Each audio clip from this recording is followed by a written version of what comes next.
It's 8:30. Good morning. I'm Ian Crouch with Hunter News.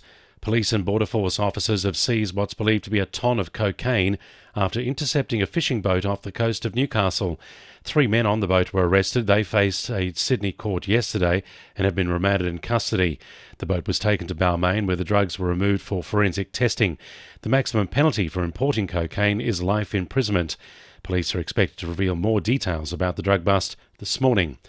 This week, postal deliveries will reduce from 5 days a week to once every 2 business days in Newcastle, with local MPs concerned about the changes.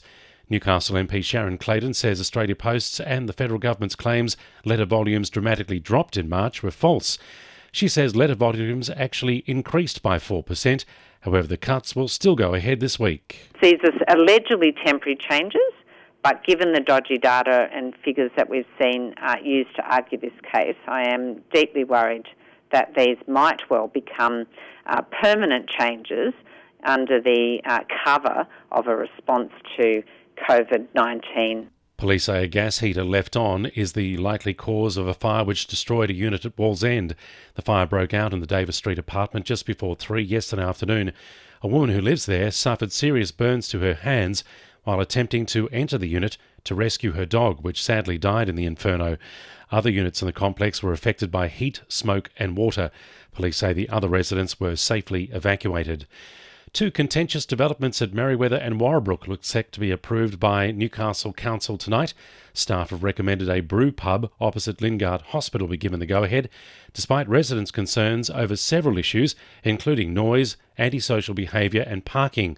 A pet crematorium earmarked for a Warrabrook industrial building has also been recommended for approval, despite 133 submissions from residents concerned about emissions from the facility. The federal government will be funding new public toilets in Karua's Longworth Park as part of their community infrastructure upgrades. Port Stephens will receive $780,000 for road rehabilitation and upgrades to Longworth Park and Malabula Sports Complex. Line MP David Gillespie says the work will provide a necessary economic boost for local communities. This is just part of a $1.8 billion boost around the nation through local governments. We've done it through local governments because we know the works get done quickly. They're a great economic multiplier in local communities. They give employment to council workers, to civil contractors, and help local tourism and community benefit from it as well. Putty Road at Howes Valley will be temporarily closed for up to 30 minutes today for slope stabilisation work. The required full closure of the road in both directions will take place sometime between 10 a.m. and 2 p.m. from today until Thursday. Wade O'Leary from Transport for New South Wales says it will mean changed traffic conditions. Traffic control and a reduced speed limit of 40 km per hour will be in place for the safety of workers and motorists when the road reopens. For the latest traffic updates, download the Live Traffic New South Wales app, visit livetraffic.com or call 132 701. 2NURFM Sport. The Newcastle Knights could mark a record number of players in the Queensland side for this year's State of Origin, with no Queensland teams likely to make the playoffs. Maroons coach Kevin Walters says he'll be keeping a close eye on the Knights. This year's State of Origin will be played after the 2020 season's finals.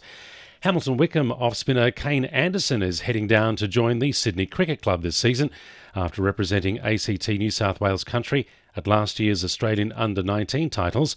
The 18-year-old will be playing in the senior ranks at Drummoyne Oval on a much more regular basis.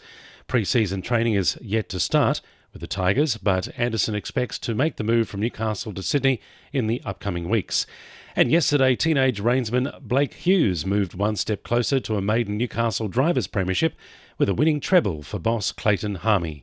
And the winning numbers in Monday Lotto are 20, 31, 10, 22, 37 and 12, and the supplementaries are 29 and 33. 2NURFM News Time, 26 to 9.